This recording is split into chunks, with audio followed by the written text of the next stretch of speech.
What's up, y'all? Cliche Do Stuff back at you with another video in the Movie a Day series. How is everyone doing today? In this episode, we are covering the 34 movies that I watched in August 2023. Some of these movies I have a little bit more to say about than others, as per usual, so we're going to go ahead and jump right in it.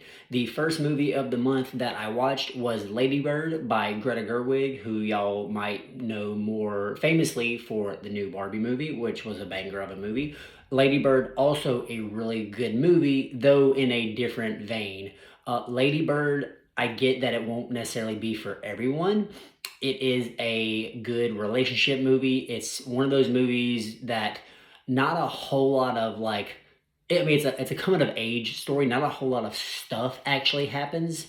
But it's a really good movie about Lady Bird trying to find out, find where she fits in this world, and her relationship between like her and her mom and the people around her, and her just trying to find herself.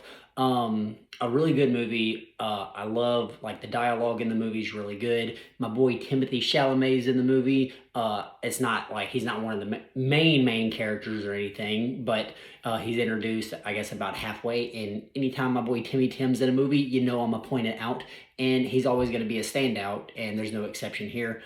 But yeah, Lady Bird, really good movie. I do recommend, obviously recommend y'all watch it, but I do understand that it's also not for everyone. Second movie of the month, kind of completely different realm.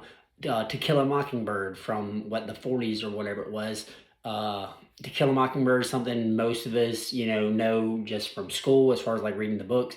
The movie is actually really, really good. Obviously, being based off of the book, which is also really good. But yeah, To Kill a Mockingbird, I feel like the interpretation in the movie does really well. It doesn't like drag on like some interpretations can do, and yeah, I mean, there's not really a whole lot. I mean, it's a movie from the 40s. There's not a whole lot of extra commentary I can make about it. It's a really good movie, based off a really good book, and I think it holds up, even to like this day, and it's relevant, obviously to this day. So, To Kill a Mockingbird, really good movie. Recommend seeing it if you haven't already. Next up, another old one, Mr. Smith Goes to Washington. And that's another one of those old movies that I feel like holds up really, really well. I am a Jimmy Stewart fanboy, and his acting in this movie is great, especially when he's trying to, I forget like the proper terminology, but he's basically, he has to like hold his position in like Congress or whatever on the Senate, like it's Star Wars or something. And if he yields the floor, he may not get it back. So he's like, he's got to talk and talk and talk and talk, and he portrays the exhaustion, the physical and mental exhaustion of being in that position so well. And yeah, I think it's one of Jimmy Stewart's better performances that just isn't really talked about all that much. Going on from that to a movie called High Noon. And I don't mean to keep crapping on these older westerns. Again, like I'm not a huge western fan. There are some westerns that I like, but a lot of the older ones that like are kind of like they're the movies that the cliches come from. So they feel, looking at it from today's lens, they feel so cookie cutter, even though that's not fair. But yeah, High Noon, I hate to use this as a criticism. It bored me. I'm not really the right person to give an opinion on a movie like that. I'm not saying it's a bad movie or anything, but it definitely was not for me. And honestly, I mean, that was the fourth movie I watched in August. I can barely recall everything that like happens in it as far as any like standout moments. I just remember watching it and just waiting for it to be over. And I hate to say that. Again, I'm not saying it's a bad movie, but yeah. Moving on to, I think I'm actually going to save this one for maybe the tail end. So, moving on, I'm skipping one, and I'm going to Guns Akimbo, starring Daniel Radcliffe, Mr. Harry Potter himself. Guns Akimbo had, a unique gimmick, I feel like, with the guns being like attached to his hands and all that. I don't feel like they took advantage of like, I feel like the movie felt generic, even whenever I don't feel like it should have been. It felt like just a mindless action movie, which is fine. There's nothing wrong with mindless action movies, and like I expected it to be that, but I also felt like I expected more from the gimmick, kind of like with Hardcore Henry. Now it's kind of different because that was like in a first person perspective, but I felt like they made the most of the gimmick that they were using, and it was similar video game gimmick, Guns Akimbo kind of video game gimmick, and I don't feel like they took advantage of it. So yeah, it was kind of a letdown for me. Moving on to one that I wasn't let down by, one I actually haven't seen, but Miles Teller and J.K. Simmons in Whiplash. And oh my God, like I've heard of this movie, obviously. I knew it was one of Miles Teller's, best performances. I mean, it's his best performance, in my opinion, of anything that I've seen him in. But Whiplash is so, so good. J.K. Simmons was on something different in this movie. I don't know like how many people's like rent was due that he had to pay, but dude brought his A game, and like just a really stunning performance from really everybody, but specifically, J.K. Simmons and Miles Teller. Um and yeah, it's just anyone who's like ever been in a position where like they really like someone who maybe has an anxiety of like failure or letting people down, setting like high expectations on themselves, things like that, it resonates so well. But yeah, Whiplash, like I don't want to like spoil anything. Sometimes I spoil things in these videos, sometimes I don't, but watch Whiplash if you haven't. It is such a phenomenal movie. For the acting alone, like I think it would be anyone's like in their top 250 of like films of all time, maybe top 100. It's really good. Moving on from that, I watched Asteroid City, one of Wes Anderson's his new movie this year, starring so many big names, and some of them I didn't expect to see, especially towards the tail end. Spoiler alert! Again, sometimes I spoil things in these videos, but Margot Robbie just showing up at the end there, I was like, okay, cool. But yeah, I had fun with this one. The play inside of a whatever that the little gimmick it had going on, which Wes Anderson, like the way he films, kind of like it's indicative of a play anyway, or like you can view most of his movies as plays, and then this one kind of like makes it a little bit more meta, while it actually is a play inside of the movie, and yada yada. But I like this one. Now, it does face the criticism that a lot of Wes Anderson films do, whereas it looks very. I mean, Wes Anderson has a particular style, the way he films, the dialogue, the narrative. Like, it's, what you're going to get when you walk into a Wes Anderson movie. But for me, it scratches the right itch. I don't personally see that as a negative. But if you don't normally like Wes Anderson movies, this one isn't gonna like win you over or anything. But yeah, I love this movie. I loved Asteroid City, but so, again, it's not for everybody, and I completely understand that. Moving on to the Autopsy of Jane Doe. This is one of them I've been meaning to watch for a while, just because I've seen like YouTube videos. I think it's Ryan Hollinger who had one that I've been wanting to watch, but I wanted to watch the movie first. And me and him kind of have a little bit of different takes on it. I personally loved the movie. And I loved the ending too. Ryan didn't like the way it ended. He thought it was too mean spirited. Me, I'm like, good. Whenever I watch a horror movie, I'm like just a little cynical a-hole, but I'm okay with happy endings. But it's a horror movie. If it ends mean spirited or whatever, I'm okay with that. I'm okay with people dying or it being like a negative at the end of a horror movie, because it's a horror movie. I watch these to feel negative emotions, and I'm okay with that personally.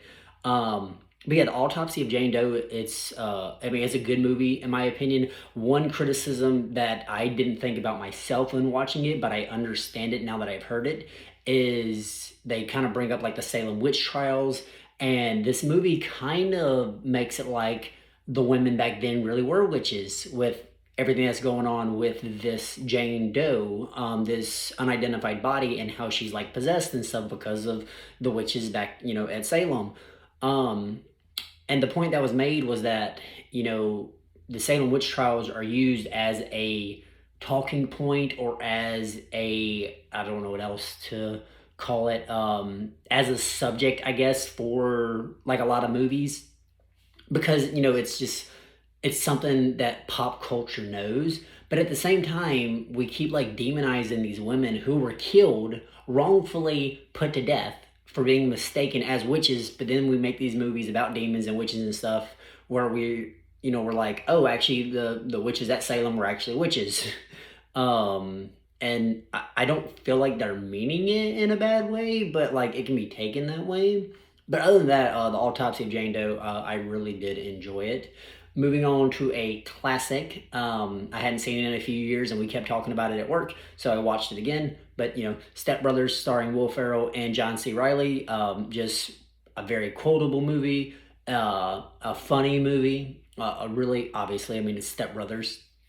I put Step Brothers and Talladega Nights kind of in the same tier for me as far as like comedies, where they're goofy, but they're very quotable, and they're a good time. You know, you watch them with your friends and you just have a good time. And Step Brothers doesn't disappoint even after all these years. Okay, now about halfway-ish, maybe a little before halfway-ish through the month, I decided to watch the Human Centipede trilogy. I had only seen bits and pieces of the first one. Never knew, like, I didn't know anything about the other two except that they were meta. Um, but so yeah, I watched those, and we're just gonna dive into that real quick, just briefly. So, Human Centipede 1, obviously the premise alone makes it gross. However, I will say this, a lot of the stuff in Human Centipede 1 is obviously you do see stuff, but also a lot of the torture part of it, like a lot of the actual gory, a lot of it's implied. And so I feel like, especially after watching the other two, Human Centipede 1, not that bad, not that hard to stomach. I mean, honestly, like the like most cringe or wince inducing moment for me was where a girl like ripped it was a needle or something out of her arm, and it kind of like she kind of zippered herself or unzipped herself, and that part made me cringe. And there's a part where the German doctor guy licks blood, and like any like consumption of blood for me is always weird. But other than that, like it really wasn't that hard to stomach. The same cannot be said for the next two. So, um, Human Centipede 2 is, whenever you hear people talk about movies that are just like extreme or shocking just for the sake of being extreme and shocking, and they have nothing else to say, there's no value, they just want to get a reaction, that is Human Centipede 2, in my opinion. Of course, I mentioned it's more like it's meta. It starts off where the guard guy is watching the first Human Centipede movie because it exists in that universe. And he gets the idea, oh, I'm going to make my own Human Centipede, but this time with like 12 people or whatever it was. And this movie was just, again, nasty and gross just for the sake of it. And also, dude hit, like, there's like several scenes where he's just like bashing people over the head and stuff, and it doesn't kill them. And I'm like, people are literally leaking blood. And I'm like, okay. Like, obviously, suspension of disbelief and all that. But you were bashing people's brains in, and then you expect to hook them up to a human centipede. And he does. Like, I think there's one dude who he accidentally kills when he's trying to like cut him open because he cuts dude too deep. But everybody else, he's just repeatedly bashing their heads in and stuff, and they're fine. They don't die until whatever. But yeah, so that part was silly to me. What else? Oh, and then kind of getting towards the end again, just shocking for the sake of being shocking. Um, I'm not gonna go into details, but a newborn baby dies, and it's shown. Now I will say it's shown in like it's obvious, like it's not realistic at all, but still, it was. I saw that and I'm like, okay, like dude isn't trying to make like any type of artistic representation. He just wants to shock everybody. He wants to get a visceral, reaction from people, and this is how he wants to do it with cheap stuff like this and whatever. But yeah, the Human Centipede 2, not a fun watch. It is in black and white, which I like maybe it saves it for some people, but not a good time. I will say the main actor, and I forget his name at the moment. I mean, he plays the part really well. Like, dude plays weird and creepy really well. So his acting's good. But everything else for the movie, it's yeah, not a good time. It's not like yeah, oh, not a good time. Going on to the third one, kind of similar, but it's more hokey, more campy. One of my coworkers said this was the worst one for her. For me, it's the second one. Now, having said that, as a guy, I can understand like, or it makes sense that this one isn't as bad for me. However, I will say there is way too much unnecessary like SA stuff for no reason. And so again, part three is meta, and I'm just kind of rambling as I do in these, but part three is meta as well. So the first and second Human Centipede movies exist in this movie. But what's weird is so the guy who plays the doctor in the first movie comes back for this one, and they know about the Human Centipede like one and two, but then like they've seen these movies, but it's like they're in the movies, so it's like they never really acknowledge that, which is weird. And then the guy who plays the security guard from the second one is the assistant, and it's like again, like these are your favorite movies. You're literally in the movies, so how does that work? Whatever. I'm overthinking it more than the movie did, but it's fine.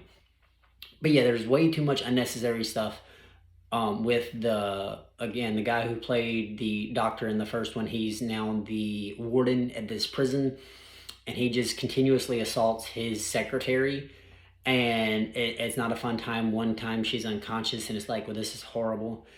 And there's one scene where it looks like he's gonna get his comeuppance, but then it turns out to be a dream sequences, and I hate dream sequences in movies because they 9 times out of 10 they don't matter. They add no value. Sometimes they can, but 9 times out of 10 they don't. They're just so they can show more crazy stuff that they can't get away with normally. If I wish this would have been a real scene, because the warden would have got his comeuppance, and you could have had like his accountant kind of finish the Human Centipede thing. I don't know, but by the end of the movie, the warden gets everything he wants. There is no comeuppance for the villain, which can be fine, but it ends the trilogy on just like, okay, this really effed up, messed up guy has done all these bad things, and it's fine and cool, happy ending for him, I guess. But yeah, so that's the Human Centipede trilogy. I think the first one gets I don't want to say it gets a bad rap as if it deserves anything else. I mean, it's not a great film or anything, but it's not as hardcore as the reputation it tends to make it. The second one, however, that kind of like makes up for it. I feel like the second movie is what everybody expects the first one to be, and then the third one is just goofy camp, and again with way too much sexual stuff that was way unnecessary. Moving on. From bad movies to a bad movie, Street Fighter with Jean Claude Van Damme and all the other people.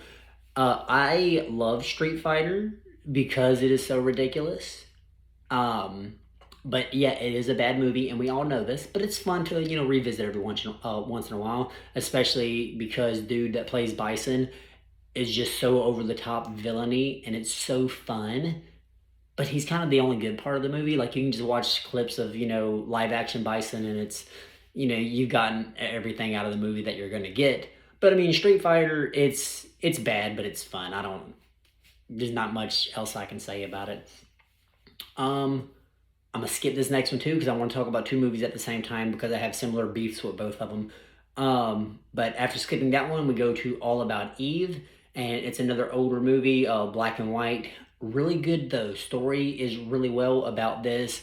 This wannabe actress coming into the industry, kind of weaseling her way into the industry, and no one can really, she has a very goody two shoes vibe, and you're kind of on her side, and you think that the person that is kind of like her idol, like, oh, she's overreacting, she's just thinking these negative thoughts, there's no grounds for it.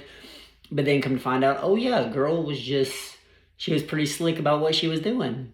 But yeah, All About Eve, I won't say too much more about it, but I do recommend that one. I think it is a old movie that holds up. Next up, and I'm gonna mess up this name. Double Indemnity. Is basically a movie about insurance fraud, and again, I think it's another old movie that holds up. It's on the AFI Top 100, which so was all about even a few of these other ones. But yeah, it's plot wise, lady's trying to kill her husband along with the insurance agent. And they're trying to get basically two claims for it because hey, if you're gonna be greedy, might as well go all out. But yeah, it's a good, film noir type thing, and if you're into that sort of thing, like I think most people, if they give it a chance, I think it can be enjoyable because it's not like overly long and things like that. So Double Indemnity is how it's pronounced. It's just hard for me to say. Moving on from that, another one, I just watched a lot of these like older ones just back to back to back to back. The Maltese Falcon. Um, it was I'm a lot of these just kind of run together. I'm sorry. I don't have anything like extra to say that I haven't said about others, but I mean it's an older movie that holds up really well. Uh, this one it gets kind of goofy with like some of the villains, and they're hunting for this like falcon, and drinks are spiked, and it's goofy. But I mean, I think it's a good movie. I don't know. Again, a lot of these older ones, I don't know if they necessarily belong on a top 100 list, but I mean, it is enjoyable, and I think it's worth watching at least one time. Moving on to David Bowie's Labyrinth, which I had seen, like I have a recollection of it in my like childhood memory, but don't really have a whole lot of memory of it. And just as I was rewatching it, I'm like, why didn't I obsess about this movie? Because it's everything that I like. I like practical effects. I love puppetry. I love movies. I love this movie. It's so quirky. I hate that word, but it's so quirky and funny. And again, the puppetry is just, I love it. My only, I guess, negative is again, I hate dream sequences, and this whole thing's basically a dream sequence. So it's like, stakes wise, does it matter? I mean, maybe not, but I mean, the journey is so fun. I think it makes up for it.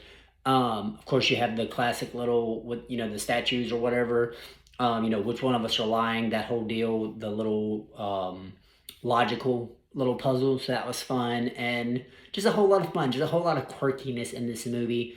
And I don't use that word a lot, but I think it applies to this movie. So Labyrinth, watch it if you haven't already. House of a Thousand Corpses, Rob Zombie's movie, or one of Rob Zombie's movies. I love, and I can never remember the name of the clown guy, but I love him in this movie and in Devil's Rejects, which I haven't rewatched, so it's not like going to be on this list. But yeah, I love him. But House of a Thousand Corpses. Oh, it also has Ryan Wilson from he plays Dwight in The Office, and I forgot that he was in this movie. This movie would be better if it wasn't for all the weird editing choices. There's so many weird editing choices that it makes sitting through it like you almost feel sick because it's like just just those little quick edits that just don't make sense, and you're wondering why did they do that? It does that, and I don't know why. I mean, it's a fun little, again, like lots of little practical effects and stuff, which I like. Um, but it's the editing ruins it for me, and I hate that. But anyway, moving on to Suspiria, the original from 1977. I still have to watch the remake. That'll probably be on the September video, but I'll see. But yeah, Suspiria, basically about murders at this ballet school type thing. It's at least talking about the original, it's more focused on like the art side of it versus like any like major scares and like major like plot stuff. Like it's a very artistic film, but I don't think it makes it a bad film. I have heard that the remake is better, but also very different. But I haven't seen that one yet. But Suspiria from 1977, I do think it's fun, and again, it's not overly long. That's usually, I like long movies, but I love when I find older movies that aren't overly long, because you'll have some movies like Gone with the Wind, 4 hours long. What are you doing? It's hard to recommend that.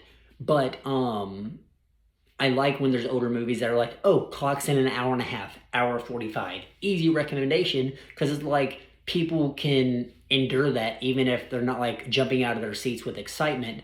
It's easier for them to endure. So, Suspiria, good movie and not overly long. So, I hate that I'm using that as a compliment, but I am. Moving on.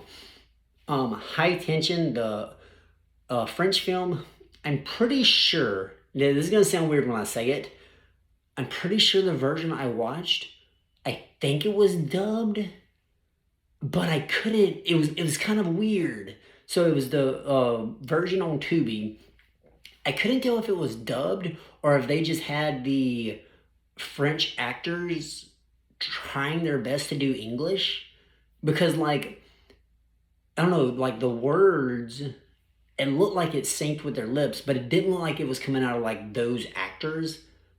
So I don't know what happened. It was weird. So I don't know if like the actors, like they just added the audio later for whatever reason, or if I'm just tripping and the actors were talking in French and then they just dubbed it. But then there were scenes that actually were in French and then they had subtitles.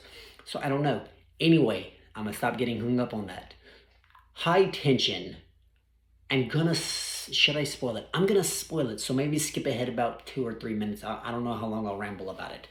But High Tension, a pretty brutal movie about this serial killer, or well, I say a serial killer, he probably is. But this killer that breaks into this, family house where these friends have just shown up at, and he just starts brutally killing this family. Like I'm talking about brutal, like knocks a dude's head off and stuff, and just really hardcore stuff. Then he, kidnaps these girls, goes to like a gas station. Then he goes in and kills like the clerk and stuff. Then towards the end of the movie, he's, basically chasing after the final girl or whatever, or the final two girls. But then, plot twist, here's the major spoiler. Come to find out, one of the girls was actually the killer the whole time. And she was just being delulu about it. And she thought there was a killer, but she was the killer. She killed the family in the beginning, and she's the one that like trapped her best friend, and then like she's trying to like untie her friend at the end, and the friend's like, stay away from me. And then, the killer's like, what do you mean? I'm trying to save you from the killer. But she is the killer. And I know it may be not like the craziest as far as twists go, but I loved it. I loved it so much. I think it went like they did it very well, and I enjoyed it. So if you haven't seen High Tension and that spoiler didn't just ruin it for you, I do recommend it. Again, it is a French film, so if you're into that sort of thing. But yeah, highly recommend it. It was a fun time. Logically, does it hold up the twist? I think so, but I didn't rewatch it to like hold it up to like scrutiny or whatever. But I still think it was fun, so it's fine. Next up, The Killing of a Sacred Deer. So this one wasn't fun necessarily, especially with the ending being what it was. It's one of those movies where it kind of like if I've talked about it before, but if you've ever seen like John in the Hole, or like We Need to Talk About Kevin, or like The Lobster, there's movies that have just like an uneasy feel for like the whole movie, whether it's like the way the tone is set, the atmosphere, the dialogue, the way characters are reacting to each other. The whole movie, you feel weird in your belly. You just have weird stuff in your stomach going on. You're like, I don't like the feeling. But obviously it's intentional. But with The Killing of a Sacred Deer, it's basically this doctor is responsible, I guess, for the death of a boy's dad. Whenever there was like an accident, the doctor was trying to save him, but he was like drunk or whatever, so he botched the surgery. Dad ends up dying. So the doctor kind of acts like a father figure to the boy whose dad died. And then as it goes into the movie, the doctor's family starts getting sick. Starts with his son like not being able to like walk and stuff, and then his daughter. And come to find out, and again, I'm spoiling this movie. I don't know why I choose to spoil some and not others, but yeah, come to find out, the reason why they're going through stuff is to make up for the fact that the boy's dad has died. and I don't know what type of witchcraft or whatever. I'm kind of drawing a blank at the moment because my memory is an old man. But basically, they're either either all of the doctor's family is going to suffer and die, or he's got to kill one of them. And like, keep in mind, like these are kids, so there's like a young boy, a preteen, maybe early teen daughter, and then the mom or the wife, and it's like he's got to kill one of them or they all die. Well, he ends up like kidnapping the boy and like torturing him and stuff to try to get him to stop it. But long story short, he has to make a choice, and he does make a choice, which I didn't know what to expect. I won't spoil who dies, but somebody dies, and it's like again just that uneasy feeling in your stomach, and you're just like, oof, okay, movie, you didn't have to do that to me, but fine, pop off. And Colin Farrell is the doctor. I forgot to mention that, and I love him, so that also gives it an extra point in my book. Moving on to this is one of them I'm gonna try not to gush about too much. Jojo Rabbit. If you've seen the trailers but haven't seen the movie, you may think that it's making fun of the Holocaust, but what it is, because it's not making fun of the Holocaust. It is making fun of Nazis and people who have that type of worldview and are just so scared of people that are different from them. But it's not making fun of the Holocaust. It is a comedy. It follows not a Jewish boy, follows a German Nazi boy, and he has an imagined friend of Hitler, played by Taika Waititi, and who also directs it. And a lot of people were just turned off by it just because of like the comedy aspect. And I don't have any like Jewish ancestry, anything like that. I wasn't affected by the Holocaust, so I am strictly speaking from someone who, again, I didn't experience that. So if you've seen the movie and you feel like offended and whatever, like anything like that, I'm not telling you how to feel. But for me personally, just from I guess the outside looking in, I don't think it was meant to offend. It was, again, it's making fun of that type of person, again, like the Nazis and stuff like that. Anyway, it is a really funny movie, but it gets so emotional.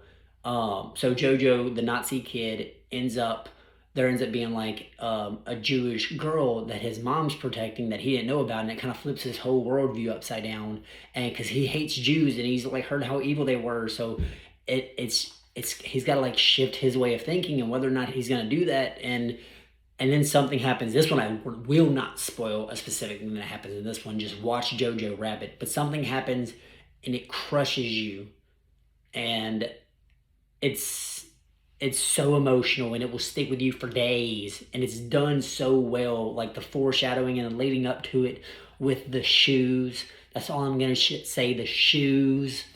But Jojo Rabbit, highly recommend it if you haven't watched it already. Watch it and then leave comments about how much you love it or hate it, because I really like talking about this movie. Next up is a movie called Mayhem, which is basically about an office building that has gone purge style, whether they want it to or not.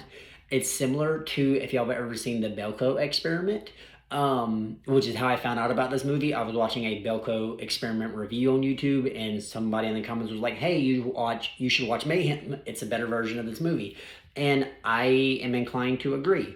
Mayhem, it's basically like a purge in an office building because there's like a virus that's like making everybody superly aggressive, and this guy is trying to get to the top floor to find the CEO and basically fight the final boss type of thing. And it's so fun. And again, not overly long. I think it's about an hour and a half, hour 40. And it's a really good time. The action pieces and stuff are just really fun. One thing with the Belko Experiment that I think kind of hurt it was that they brought guns into the mix like way too soon and probably shouldn't have had guns at all. Mayhem, it focuses more on like killing with like office supplies and stuff, which I mean, why wouldn't you? You have the purge in an office building. Why would you rely on guns? That's silly. But Mayhem, I highly recommend watching it if you're into that sort of thing. Next up, My Little Pony, the movie, was recommended to me by a friend, And I wasn't ready for this movie to be good. I don't know anything about My Little Pony. Like, I've heard about like bronies and stuff like that, but that's the extent of My Little Pony knowledge. But this movie was actually fun. It was a cute little fun, again, musical, which is kind of like my weak spot. I love musicals. I like animated stuff, so I like cartoons and stuff like that. So that's another like take on the checkbox. Emily Blunt playing like the one of the quote unquote villains. Um, and yeah, just a stellar cast and just a really fun movie. And if I was a kid, I feel like I would have loved this. So this could have opened the door to me being a brony back in the day, but I didn't see it back then. I'm seeing it now. I'm not gonna be a brony, but I'm not, no hate to anyone who is. But yeah, My Little Pony the movie was actually fun. Moving on to another horror trilogy. That's my second one in the month of August. The Hostel trilogy. Hostel 1 and this one I'm not going to spend as much time on as I did with Human Centipede. But Hostel 1, again, like these movies are more like they're kind of shocking for the sake of being shocking. But Hostel 1, I don't think, again, just it's kind of like the idea of these movies sometimes are like more like impactful than you actually watching it. There is one scene, anytime there's an Achilles scene in a horror movie, if you know what I mean, those always get to me. So there is an Achilles scene that made me wince. There's a scene with an eyeball that may get some people. But I mean, other than that, like it's not like a super hard to stomach movie. Um, I know, like, so this is an Eli Roth film, same dude who did Green Inferno, so the cannibal movie. He loves his like extreme movies, and he also had Quentin Tarantino to produce this, so Tarantino's name is like plastered on the movies. Um, but yeah, so Hostel 1, main problem for it, in my opinion, is the characters are not likable, like, at all. So I want them to die, like, and one of them survives, and I'm like, cool, he should have died, but whatever. Spoiler alert for the second movie, he dies in the second one, like, immediately. So I'm like, well, okay, that was a waste. But I am of the opinion, the apparently rare opinion, I actually like Hostel 2 better than Hostel 1. And it's more than just a gender swap because this time it's women, but the characters are actually likable for the most part. And so you're rooting for them not to die. Especially like the first kill, it breaks your heart. You're like, oh, I mean, she was sweet. She was an idiot, but she was sweet. And then she dies a very gruesome death. And that was a really like impactful death scene. Um, but yeah, and then at the end with Final Girl and how she's able to live because her parents have money, that was hilarious. That completely subverted my expectations. Hostel 2 is the best Hostel movie, in my opinion. Come at me, I don't care.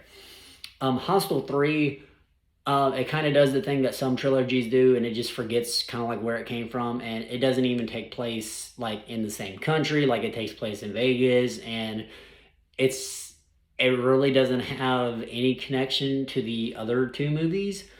There is a very funny scene where a guy, one of the dudes who ends up getting killed, whacks a guy with one of his crutches because he's like he's disabled, so he has to walk with a crutch.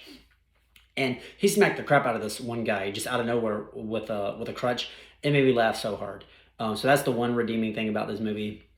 The rest of the movie is just kind of like whatever.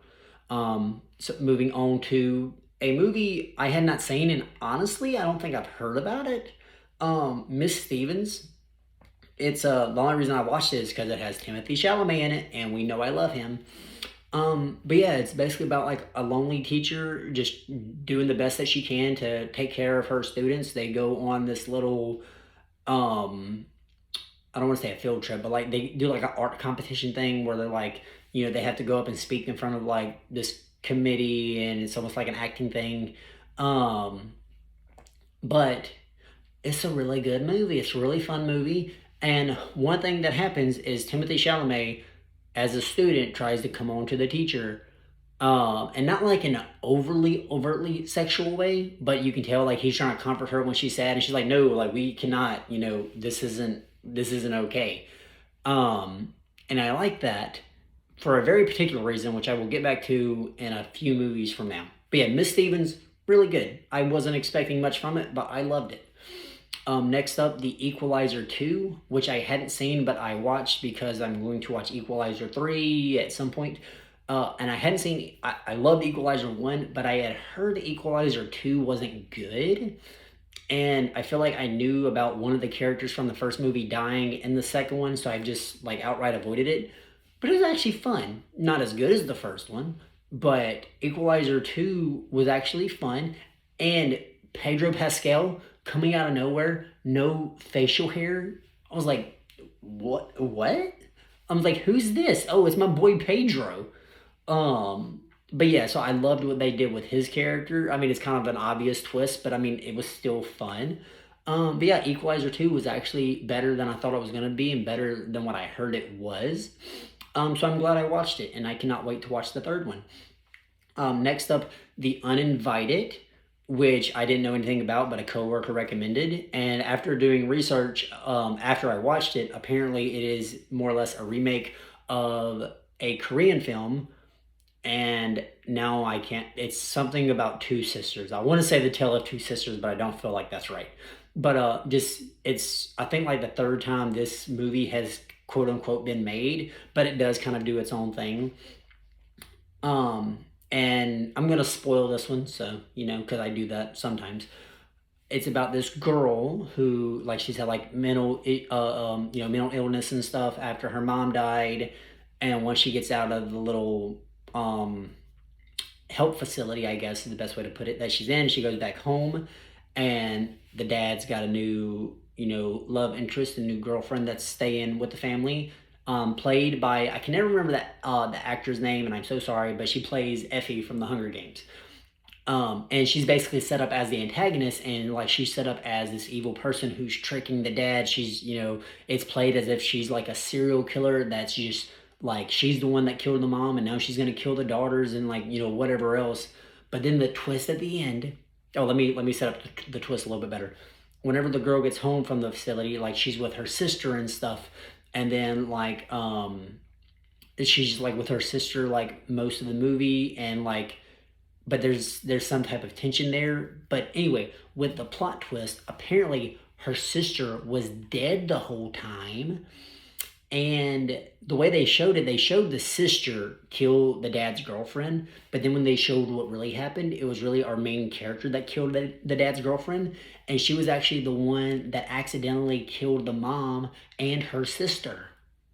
And she had just like created these false like realities and stuff, just as a way to cope with it. Now, one thing that I don't like is that they did another like dream sequence type of thing, which I hate because it's like there's no stakes.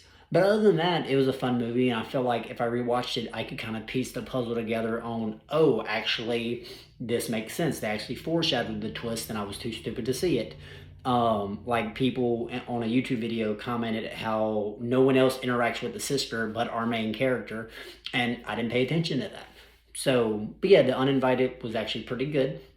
So the last movie I watched of the month, but not the last I'm going to talk about, Sympathy for the Devil, a new Nicolas Cage movie.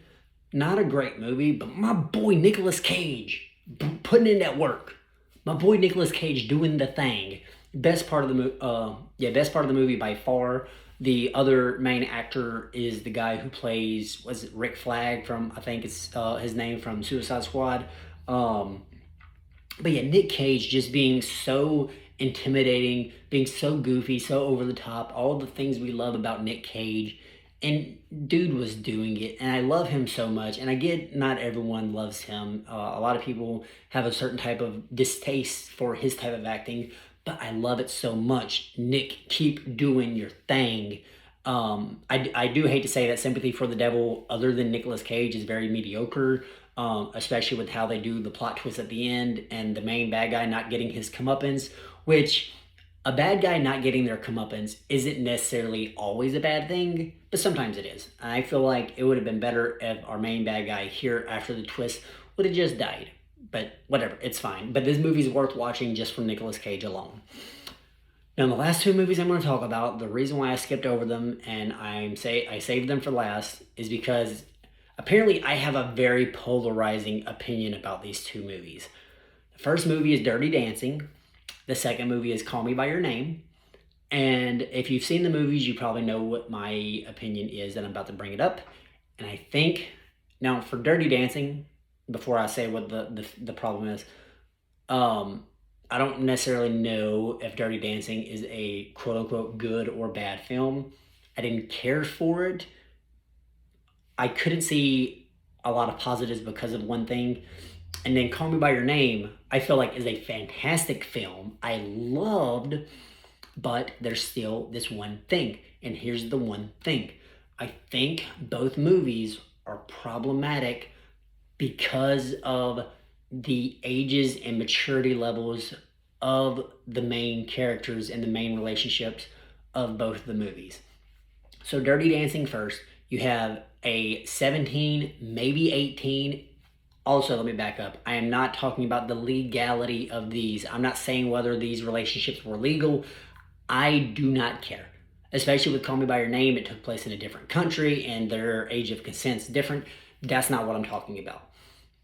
I'm talking about how problematic it is because of where these characters are in their lives and if they are emotionally mature enough for these relationships that they are pursuing, and I don't think they are. So in Dirty Dancing, you have, the main character, Baby, and then you have Patrick Swayze's character, who I forget. But so she still lives with her parents. Even if she's 18, she still lives with her parents. There's still that dynamic of her being a quote unquote child, teenager, whatever. And dude travels with his dancing troupe. He's a dancing instructor doing, he's got all these type of seductive things going on. And dude decides to seduce this girl. And, or maybe even if he didn't necessarily decide it, like maybe it didn't happen exactly the way that I'm portraying it. But he ends up falling for this girl. She ends up falling for him. And it's like, again, just where they're at maturity level wise. She still lives at home with her parents. She's not, and this dude, at the time, Patrick Swayze was 35. I know his character is supposed to be like 25. And I know when you think of like 24, 25 dating like a 17, 18-year-old, it may not come across as that big of a problem. But I'm going to try to stop rambling about it. My biggest beef, I'm not even saying it's necessarily wrong, but it's not talked about. Like, it's not a controversial thing when people talk about this movie, at least from people that I've interacted with. And I'm like, why is this so nonchalant? Like, the movie doesn't make a big deal about it. And I feel like maybe if it was one of those things where the ages are like brought up and the parents, because obviously like the parents don't want her with him, but it's not because of the age. And it's like, they never once say, no, you're a child, he's a grown man, it's never brought up. And then in Call Me by Your Name, again, Timothée Chalamet's character, I love Timothée Chalamet, and I'm not saying it makes the movie a bad movie, but Timothée Chalamet's character, 17-year-old, and in Dirty Dancing, like, her age is kind of like vague. She could be 17, could be 18. And Call Me by Your Name, I'm pretty sure he's stated to be 17, or at least whenever you read the synopsis, he's stated to be 17. And again, still lives at home with his parents. And then Armie Hammer's character is visiting from the United States, and he's visiting the dad. He's visiting a dad and falls for the dad's son. How is that? And again, I'm not saying it's bad or wrong, but why is it not a talking point? And again, the parents in this movie, the parents don't care. Like, the parents kind of know that what's going on, and they don't have a problem with it. I'm not telling people how to live their life. I just feel like it's weird that these two movies, why the age thing? Like, Timothée Chalamet's character, like, if he was like 20 in college and like more ready to pursue that side of life, it changes things. And again, not talking about from a legality standpoint. I don't care what our crooked government says is legal or not legal. They say a lot of things are illegal that shouldn't be. They say a lot of things are legal that shouldn't be. That's not my point. And then in Dirty Dancing, if she was like a college age girl, she's 21, and she's at, I don't know. I feel like I'm in the Twilight Zone because I'm the only one on the planet apparently that has a problem with this. but it's fine. I did have someone, whenever I commented about Call Me By Your Name and how I think the ages are problematic, not saying that they're wrong, but I still feel like it's problematic. I had someone leave me like a 3 paragraph thing on why it's not wrong. And I'm like, okay, like, I don't know. I feel like that's that you're defending it a lot. Whatever. It's just like, just make the characters a little older. But I don't know. Maybe I'm tripping. I'm going to stop going on my rant. That is the end of the video. That is all the movies I watched in August of 2023. Sorry, this one is a little longer. As always, if you have any requests, recommendations, suggestions, or questions, feel free to leave them in the comments below. I hope everyone has a fantastic day, and I will see y'all later.